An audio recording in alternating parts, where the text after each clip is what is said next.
Welcome to Essential Libertarianism, selected readings from voluntarist.com. Essential Libertarianism is voluntarism. Let's reclaim the anti-political heritage of this philosophy together. The essays and books we read in this show will bring us closer to the state-free voluntary society that we desire. Let's begin the journey.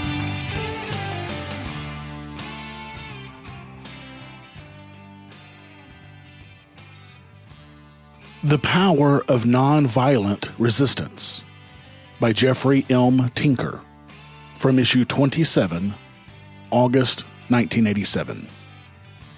Editor's note: the following article was adapted from volume 24 of the Western Political Quarterly, 1971, pages 775 to 788. Given the insights of La Boétie discussed in our last issue, I thought this piece would be especially good follow-up, explaining how nonviolent resistance actually works, and showing how it is truly a radical alternative to electoral politics. As many writers have noted, the basic thesis, or strategy, upon which Gandhi's Satyagraha and all nonviolent resistance rests, is that all structures of power, government and social organizations, always depend upon the voluntary cooperation of great numbers of people, even when they seem to rely upon coercion. The chief wielders of power, in other words, must have the tacit assistance and cooperation of hundreds or even thousands of persons in order to exercise power. The strategy, then, of those who oppose or wish to change an established power structure, particularly one equipped with overwhelming physical force, is to persuade large numbers of persons to refuse to cooperate with it any longer. This is not the objective of nonviolent resistance, but its strategy. Altering the present power structure, or certain policies or aspects of that structure, is the goal of nonviolent resistance. Its success or failure in attaining that objective rests squarely on the degree to which its strategy succeeds in inducing individuals to withdraw support from the structure. Once such cooperation is withdrawn, the power structure must at some point come to terms with the resistors. Political change is brought about and conflict resolved. Two forces operate in this process: a form of persuasion and a degree of coercion. Conflict is resolved in society and in government to the extent that a majority, or a substantial portion of individuals comprising it, are persuaded, either voluntarily or coercively, to adopt or follow a particular position. Persuasion by violence is part of the well-known story of mankind. Satyagraha, however, attempts to persuade without violence. As noted previously, the strategy of nonviolent resistance is to develop techniques of persuasion that will induce the hundreds of clerks, soldiers, police, heads of departments, and thousands of other individuals upon which the opposing power rests to abandon it, refusing tacitly, if not explicitly, to cooperate with it. The question is, of course, how does nonviolent resistance induce such non-cooperation? In what manner does nonviolent resistance persuade? Essentially, it persuades by manipulating techniques that play upon suffering. One of the persistent myths of nonviolent resistance is that its persuasion is only accomplished through a particular kind of human reaction to suffering, namely, the opponent supposedly has a guilty change of heart, a sense of remorse, upon seeing poor passive resistors suffering. This conception of the role of suffering in nonviolent resistance makes the fundamental error of presuming that only two persons are involved in the process: the suffering resistor and the opponent.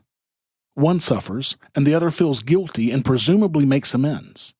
Actually, nonviolent resistance operates within a framework involving three actors: the suffering passive resistor, the opponent, and the larger, onlooking populace. Because in every conflict situation, the outcome is dramatically affected by the extent to which the onlooking audience becomes involved, this third actor is most important in politics. This concept was best enunciated by E.E. He calls it the contagiousness of conflict. Although intended to analyze the functioning of pressure groups in the United States, his concept clearly has relevance to the operation of nonviolent resistance in the political process.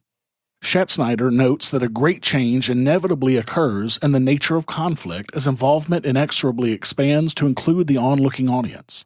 Hence, a most important aspect of conflict in the public arena is how, and in what way, the scope of conflict expands. It is unlikely, says Schattensnyder, that both sides will equally benefit by an expansion in the scope of conflict, for every change in the battle lines and its composition has a bias. It favors one side or the other. The moral of the phenomenon of the contagiousness of conflict is, if a fight starts, watch the crowd, because the crowd plays the decisive role. In every conflict, one protagonist struggles to privatize it, to contain it, and limit attempts to involve the larger public, while the other attempts to socialize it. The tactics of nonviolent resistance seek primarily to create situations that crystallize public opinion, that involve it, and which direct it against the government, while at the same time legitimizing its own position. This legitimization is accomplished when the resistor willingly suffers. It demonstrates his integrity, courage, honesty, while showing the injustice, cruelty, or tyranny of the government. The essential function of suffering is comparable to the interaction that takes place between a martyr and a coward. The resistor's token of power in the face of the opponent's violence is his capacity to suffer in the eyes of the onlooking audience. The nonviolent resistor employs techniques calculated to provoke a response from the opponent which can be made to seem unjust or unfair, thus confirming the resistor's claims against the power structure. Yet, were the opponent or government to fail to act, it would abdicate its power, its control over the population, and over the enforcement of its laws. The classic nonviolent resistance technique is to suddenly trust the initiative to the opponent, and thus also the responsibility for a conflict with unarmed citizens that it cannot avoid, and which will have the inevitable consequence of alienating a portion of the onlooking audience. And because the resistor is unarmed and suffers, going to jail, being beaten, etc., the onus of responsibility for all the suffering falls squarely on the opponent. Hence, the primary function of nonviolent resistance suffering is to redraw the lines of battle in favor of the resistor. It attempts to involve the audience and to coalesce public opinion in ways favorable to him. How frequently does suffering in and by itself succeed in persuading an opponent? Does it really represent a powerful enough force to change an opponent's course of action to cause him to abandon the opponent being resisted? Reviews of past cases of nonviolent resistance show a mixed picture, and results seem to depend largely on certain significant variables. First is the attitude and orientation of the opponent. Success seems somewhat dependent upon whether the opponent really cares how a population views him, whether he has any long-term interests in pacifying or winning support. Also, the effect varies upon whether the opponent is the resistor's own countrymen. If foreigners are being resisted, nonviolent resistors may more easily play upon common identity and nationalism. Finally, in some societies, passive suffering may be viewed with contempt, and it can produce an opposite effect. Instead of viewing suffering as noble, they perhaps see it as masochism, or an exploitation of the ruler's good-natured reluctance to allow unnecessary suffering, denying thus any attributes of personal courage or virtue to the sufferer. In summary, if nonviolent resistance is stripped of its moral and philosophic trimmings, its role in conflict resolution may be simplified as follows. A. The strategy of nonviolent resistance is to rob an opponent of the public support and cooperation upon which his power ultimately rests. Even though it may seem to rest on violence, all power to be sustained long must at least have the acquiescence of the majority of individuals involved. B. The tactic of nonviolent resistance involves the use of various techniques, most of which demonstrate suffering, to manipulate the interaction of protagonist, antagonist, and audience in ways that crystallize public opinion, alienating it from the opponent while legitimizing the passive resistor's position. C. The objective of nonviolent resistance is to resolve conflict by forcing, through nonviolent coercion, the opponent to seek grounds for mutual agreement and to synthesize a satisfactory solution. As qualified earlier, this is not to exclude entirely the objective of some nonviolent resistors who seek a change of heart in an opponent. However, this is not the basis upon which the true efficacy or full political power of nonviolent resistance rests. The success of nonviolent resistance rests, to a large extent, on whether it gains widespread compliance within a society. The strategy of robbing the opponent of popular support upon which his power depends cannot be made effective if only a few individuals respond. Most nonviolent resistance techniques require mass action if there to be anything more than just fleeting symbolic acts. A boycott, for instance, presumes participation by great numbers of people. How does nonviolent resistance secure such widespread compliance? What forces and factors induce people to participate or support the resistors' cause? What are the prerequisites for nonviolent resistance action? One method is to clothe the movement and its techniques in the values and norms of society, and things people accept without questioning. Here lies one of Gandhi's greatest achievements in India. Unlike previous nationalist leaders, Gandhi couched his movement in terms and symbols familiar to the mass of India's population. The result was that the Congress Party and the Indian independence movement became a mass rural movement for the first time. Gandhi had secured widespread compliance, and at that point one can rightly say the last days of the British Raj began. Communications and propaganda. The first phase of a campaign is characterized by a period of intense propaganda activities, parades, demonstrations, posters, newspapers, and other forms of communication. Propaganda is directed to the opponent, but even more to the populace, to educate and inform both. Once the resistance movement is launched, there must be continuing means of spreading the word. No movement can operate without some form of communication between the leaders and the led. One of the principal organs used by Gandhi was his newspaper, Young India. Publicity and propaganda are essential tools in securing widespread compliance. Even under circumstances when open publication is banned, a nonviolent resistance movement must have some means of communication. There are numerous examples of underground newspapers operating effectively during World War II in Nazi-occupied Europe, where nonviolent resistance met with considerable success. Population pressure. In attempting to ensure widespread compliance, nonviolent resistance movements benefit from pressures, intentionally applied or not, that work against the public in the same coercive fashion as they operate against the opponent. For example, the technique of ostracism has frequently been used to apply pressure on sections of the public not participating in the resistance campaign. Aside from any organized attempts at such coercion, there are powerful informal pressures for conformity that also help to secure compliance. The fact that resistance occurs mostly during the times of crisis, of national ferment, or of popular unrest means there is often a greater sense of nationalism, of a particular we arranged against they. When issues are involved that society says the individual should be involved with, and when the organizers of nonviolent resistance are able to cast their programs in such terms, there are strong pressures demanding conformity, to do what everyone else is doing. Consensual validation. The technique of consensual validation, the phenomenon of simultaneous events creating a sense of validity in their own right, is often useful to coalesce public support. For example, the simultaneous occurrence of mass Congress demonstrations in widely diverse parts of India in 1930 gave a sense of validity to the complaints against the salt tax.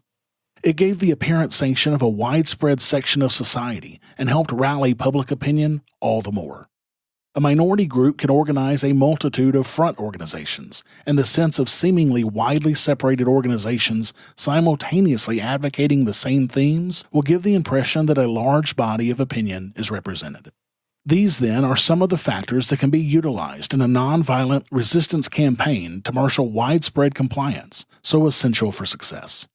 A second prerequisite for launching a nonviolent resistance campaign is careful organization, which will also ensure training and the maintenance of discipline. In its need for discipline, some have likened Gandhi's satyagraha to the military.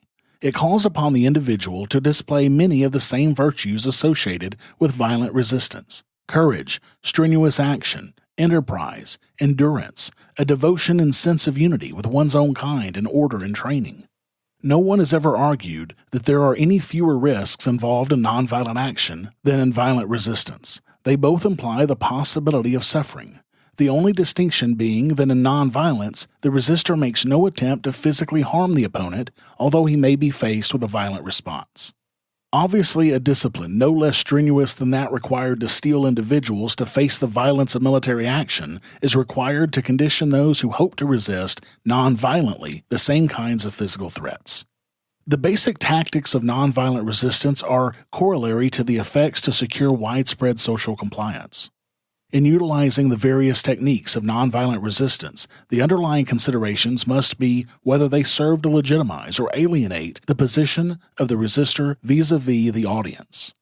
In order to obtain popular support and compliance, the resistor's methods must seek to place the onus for what happens on the opponent. Again, a key factor in launching nonviolent resistance action is rearranging the conflict situation in such a way that the opponent is suddenly thrust the initiative, and thus also the responsibility for unfavorable developments he cannot really prevent. Thomas Schelling, in The Strategy of Conflict, has, in almost a devilish manner, developed a hypothetical illustration of this process. If a group of nonviolent resistors were attempting to protest unfair railway labor practices, they might, he suggests, dramatically sit down on the tracks of the main railway station, halting all trains and disrupting service. Such a move clearly would thrust the initiative to the railway management or government, as well as the responsibility for what happens. If the trains do not stop and run over helpless resistors, the onus is on the government. If the trains do stop, then the government has abandoned its power and weakened its authority. If the resistors are arrested and taken to jail, the responsibility for this suffering is also on the hands of the government, which, under certain circumstances, might prove a stimulus for the crystallization of public opinion against the government. Attention-getting devices. Nonviolent resistance in the earliest stages usually takes the form of actions calculated to gain attention, or to provide propaganda for the cause, or to be a nuisance to the government and police forces. In 1930, Gandhi used this technique with magical skill. He launched the Satyagraha campaign by walking to the sea with 78 disciples to break the salt tax laws. Day by day the tension mounted, reports one writer, as all India followed the elderly Mahatma plodding through the countryside on his crusade. Then the dramatic moment came. As hundreds of congressmen and government officials watched, Gandhi made salt from the sea, breaking the law and setting the rest of India into a semi-comic frenzy of producing uneatable salt. It was a supremely successful attention-getting device. Immediately, Congress organizations set about to utilize the other attention-getting devices, such as demonstrations, mass meetings, and picketing. The creation of symbols is a universal nonviolent resistance device. Even prior to the 1930 campaign, Gandhi had developed a host of symbols, from khadi cloth, particularly the Gandhi cap, to the spinning wheel. Ostracization campaigns, the refusal to speak or be friendly, were also effectively used in the salt satyagraha. This was documented in several British reports. In typical bureaucratic British understatement, one form of such ostracization was mentioned in an official report. During an attempt by shakuters, local guards, to assist officials in making tax collections during a no-tax campaign, they were, said the report, forcibly deprived of their uniforms and subjected to social boycott. Non-cooperation. Techniques of non-cooperation call for a passive resistor to behave normally in a slightly contrived way, but not in a way that permits police or government to accuse him of breaking normal laws. Such activities as slowdowns, boycotts, and forms of disassociation from government are all examples of non-cooperation. Nearly all Gandhi campaigns emphasized these various forms of non-cooperation. There were boycotts of British manufactured goods, viz. Cloth and liquor, as well as British culture. There were innumerable hartals, or the voluntary closing of business activity for a day. As a tool of nonviolent resistance, non-cooperation has been widely demonstrated to be effective in disrupting the processes of society, of severely hampering and challenging the writ of a government, all in a fashion that is most difficult for the government and its police to question. For non-cooperation is only an individual altering his normal behavior in a slightly contrived way. However, when large numbers of individuals do the same, it adds up to a society behaving in a most abnormal manner. Civil disobedience. Perhaps the most powerful weapon of nonviolent resistance, certainly the most threatening to any government, is civil disobedience. This technique involves deliberate unlawful acts, mostly misdemeanor crimes, done in mass action. Anything beyond misdemeanor crosses the boundary of nonviolent resistance. Forms of civil disobedience in the 1930 Satyagraha included breaking the salt tax law, general tax laws, non-payment of taxes, no rent campaigns, laws prohibiting mass meetings, and so forth. Civil disobedience is a powerful weapon, but to be effective it must be exercised by a large number of individuals. There is a calculated risk involved. The breach of law, whether in a totalitarian state or not, automatically justifies and involves punishment by the government, jail, fines, even death. But if civil disobedience can be organized on a mass scale, it progressively becomes less profitable for the government to carry out its sanctions. The official British reports on the 1930 campaign testify to a government's dilemma in this regard. Arrests were rendered impracticable owing to the size of the crowds which had committed breaches of some particular law. The threatening nature of civil disobedience to a government was mostly cogently summarized by Lord Irwin, the Viceroy, in a speech to the Legislative Council in 1930. In my judgment, and in that of my government, the Nonviolent Resistance campaign is a deliberate attempt to coerce established authority by mass action. Mass action, even if it's intended by its promoters to be nonviolent, is nothing but the application of force under another form. And, when it has as its avowed object the making of government impossible, government is bound either to resist or abdicate. To resist or abdicate is indeed the dilemma civil disobedience presents a government. The tactics of nonviolent resistance are to make countersteps by the government not only difficult through mass action, so that the arrests of hundreds of individuals is unprofitable, but as noted above, to also make government accept the onus of responsibility for repressive acts. Again, official British reports provide eloquent evidence of a government's dilemma in trying to stop passive defiance, yet avoid the onus attached to counteractions. The strategic success of Gandhi in 1930 is seen in the following official refrain. In the initial stages, government endeavored to avoid making arrests on a large scale, but as the tide of disorder extended over the country, this policy had to be abandoned.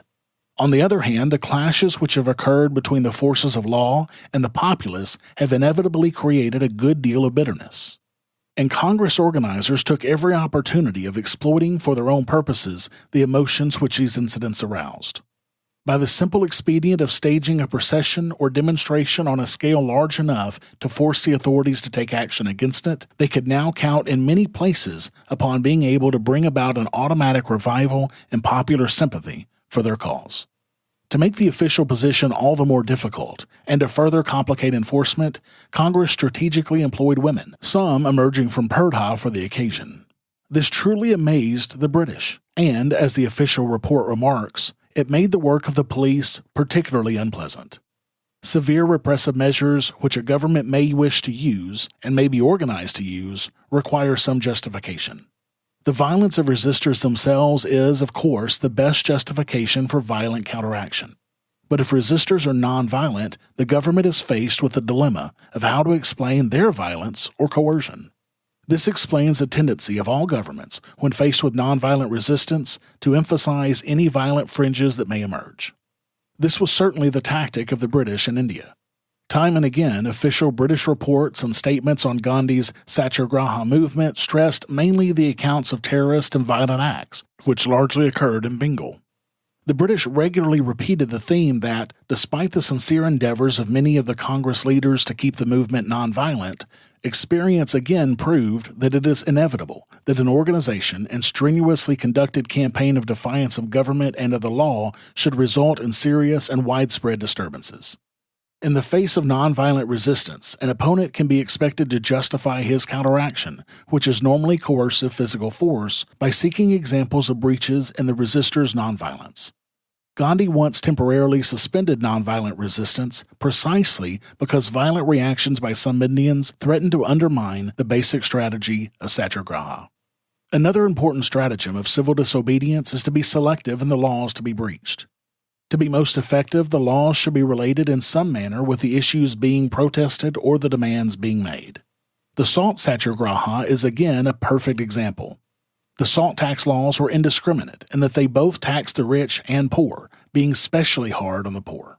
Gandhi thus selected them for contravention, because they not only appeared to be basically unjust in themselves, but also because they symbolized an unpopular, unrepresentative, and alien government. Their contravention was, in other words, related to the long-range objectives of independence. Conceived as a political instrument, it can be seen that nonviolent resistance does not set out to, nor does it significantly accomplish, individual persuasion or change of heart. This is not to say that in politics only coercion is possible, as though politics were wholly rational and that therefore persuasion on a moral basis is irrelevant or impossible. Rather, it is simply to say that the importance and effectiveness of nonviolent resistance rests in the political arena. It is no exaggeration to say that its ability to manipulate the political dynamics of society is comparable to the effectiveness of coercive techniques of threats and terror in an insurgency. Indeed, it is instructive to note that the strategy of nonviolent resistance largely parallels the approach of revolutionary insurgents. The terrorists' aim is to separate the existing government from its base of power by capturing the institutional support upon which it rests, either at the top or, in the Mao Zedong tradition, at the rural base of the masses. It has been observed that revolutionaries in modern society do not so much seize power as destroy and recreate it.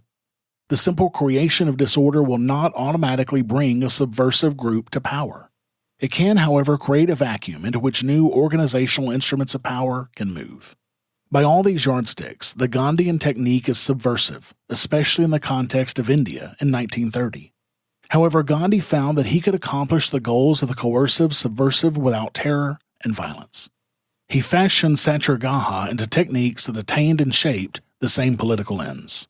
Reflecting on the use and effectiveness of nonviolent resistance in other parts of the world, in Europe during World War II, in the Soviet Union, with the Buddhists in South Vietnam in 1963, and certainly with the Negro in the southern part of the United States, it seems clear that nonviolent resistance does not depend upon any particular attitude of the opponent or upon the nature of the political system, i.e. democratic versus totalitarian, to be effective.